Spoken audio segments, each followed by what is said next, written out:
Welcome to KRR kitchen. இன்றைக்கி நம்ம கிச்சனில் நல்ல ஒரு அருமையான மசாலா பொரி வீட்டிலே எப்படி செய்கிறது தான் பார்க்க போகிறோங்க. இது பார்த்திங்கன்னா நம்ம பஸ் ஸ்டாப்பு, ரயில்வே ஸ்டேஷன் இது போல் இடங்கள்ல நிறைய விற்கும். நம்ம அங்கே தான் வாங்கி சாப்பிட்ருப்போம். இந்த பொரியை வந்து வீட்டில் ரொம்ப சுலபமாக ஈஸியாக செஞ்சிடலாம்.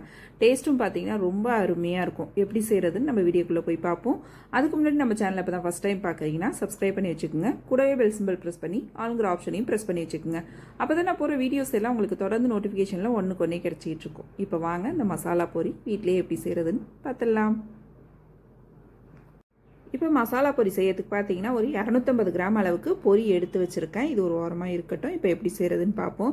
இந்த பொரி கலர்றதுக்கு பார்த்தீங்கன்னா நல்ல ஒரு அகலமான பாத்திரமாக எடுத்துக்கோங்க. அதில் ஒரு பெரிய வெங்காயம் நல்லா பொடுசாக சாப் பண்ணி வச்சுருக்கேன். அதை சேர்த்துக்கிறேன். வெங்காயத்தை நல்லா இது போல் உதுத்து விட்டுக்குங்க, ஒன்று ஒன்றா தனித்தனியாக இருக்கிற மாதிரி. இப்போ வெங்காயத்தை உதுத்து விட்டதுக்கப்புறம் ஒரு தக்காளி பழம், இது வந்து பார்த்திங்கன்னா நடுப்புற உள்ள அந்த விதை பகுதியெலாம் எடுத்துகிட்டு பொடுசாக கட் பண்ணி வச்சுருக்கேன். அது போல் மாங்காவும் ஒரு கொஞ்சமாக கட் பண்ணி வச்சுருக்கேன். உங்களுக்கு தேவையான அளவு போட்டுக்குங்க. இது கூடவே ஒரு 2 டேபிள் ஸ்பூன் அளவுக்கு வறுத்த வேர்க்கடலை சேர்த்துக்கிறேன். அப்புறம் பார்த்திங்கன்னா ஒரு 1/2 டீஸ்பூன் அளவுக்கு தனி மிளகாத்தூள் சேர்த்துக்கிறேன். 1/4 டீஸ்பூன் அளவுக்கு மஞ்சள் தூள், 1/2 டீஸ்பூன் அளவுக்கு பார்த்தீங்கன்னா சாட் மசாலா சேர்த்துக்கிறேன். உங்கள்கிட்ட சாட் மசாலா இருந்தால் சேர்த்துக்குங்க. அது இல்லை அப்படின்னாக்கா நீங்கள் இதுக்கு பதிலாக லெமன் ஜூஸ் கூட சேர்த்துக்கலாம். ஒரு 1/2 டீஸ்பூன் அளவுக்கு உப்பு சேர்த்துக்கிறேன். நமக்கு வந்து பொரியில் உப்பு இருக்கும். அதனால பார்த்தீங்கன்னா நம்ம சேர்த்துருக்க அந்த வெங்காயம், தக்காளி பழம், மாங்காய்க்கு மட்டும் உப்பு சேர்த்துக்குங்க. ஒரு 2 டீஸ்பூன் அளவுக்கு தேங்காய் எண்ணெய் சேர்த்துக்குங்க. தேங்காய் எண்ணெய் சேர்க்கும் போது நல்ல ஒரு ஃப்ளேவர் கொடுக்கும். அப்புறம் பார்த்திங்கன்னா நம்ம சேர்த்துருக்க அந்த மசாலாலாம் அந்த பொரி கூட ஒட்டி நல்ல ஜூஸியாக இருக்கும் சாப்பிட்றதுக்கு.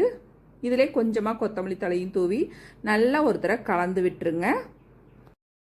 இப்போ நல்லா கலந்து விட்டதுக்கப்புறம் பார்த்தீங்கன்னா நம்ம எடுத்து வச்சுருக்க பொரியை இதில் சேர்த்து நல்லா ஒரு 2 கரண்டி வச்சு நல்லா கலந்து விட்டுருங்க. மேலாப்பில் இன்னும் கொஞ்சம் கொத்தமல்லி தலையும் தூவிக்கிங்க. தூவி விட்டு பார்த்தீங்கன்னா இந்த மசாலா நல்லா ஒன்று கலந்து வரணும். அது வரைக்கும் நல்லா இதை ஒத்தாப்பில் கலந்து எடுத்துக்குங்க. இதில் சேர்க்கக்கூடிய வந்து வெங்காயம், தக்காளி பழம், மாங்காய் எல்லாம் உங்களுக்கு டேஸ்ட்டுக்கு தகுந்த அளவு சேர்த்துக்குங்க. நிறைய சேர்த்து சாப்பிடும்போது டேஸ்ட்டு ரொம்பவே அருமையாக இருக்கும். அதனால தான் உங்களுக்கு எந்த அளவுக்கு தேவையோ அதுக்கு தகுந்த அளவு சேர்த்துக்குங்க. இதிலே வந்து மிச்சர், காராமந்திலாம் இருந்துச்சுன்னா இன்னும் சேர்த்து சாப்பிட்டிங்கன்னா டேஸ்ட் இன்னுமே ரொம்ப அருமையாக இருக்குங்க. நல்லா இந்த அளவுக்கு கலரி எடுத்துக்குங்க. இதில் ஒரு சின்ன டிப்ஸ் என்னென்னா, இது கலர்ன உடனே நம்ம வந்து சாப்பிட்டுடணும். கொஞ்சம் டைம் ஆகிடுச்சு அப்படின்னாக்கா அந்த வெங்காயத்தில் அப்புறம் பார்த்திங்கன்னா மாங்காய் இதுலலாம் ஈரத்தன்மை இருக்கும். அதனால் பொரி வந்து ஊறி போயிடும். உடனே சாப்பிட்டோம்னா நல்லா கிறிஸ்பியாக இருக்கும். அவ்வளோதான், நம்மளோட மசாலா பொரி ரொம்ப சூப்பராக அருமையாக ரெடி ஆகிடுச்சு பாருங்கள். இப்போ நம்ம பூஜைக்கு வாங்கின பொரி பார்த்தீங்கன்னா நம்ம வீட்டில் எல்லார் வீட்லையுமே இருக்கும். கண்டிப்பாக அந்த ரெசிபியை ட்ரை பண்ணி பாருங்கள். ரொம்ப அருமையாக டேஸ்ட்டு சூப்பராக இருக்கும். குழந்தைங்களாம் ரொம்ப விரும்பி சாப்பிடுவாங்க. செஞ்சு கொடுங்க வீட்டில் இருக்கிற குழந்தைங்களுக்கு.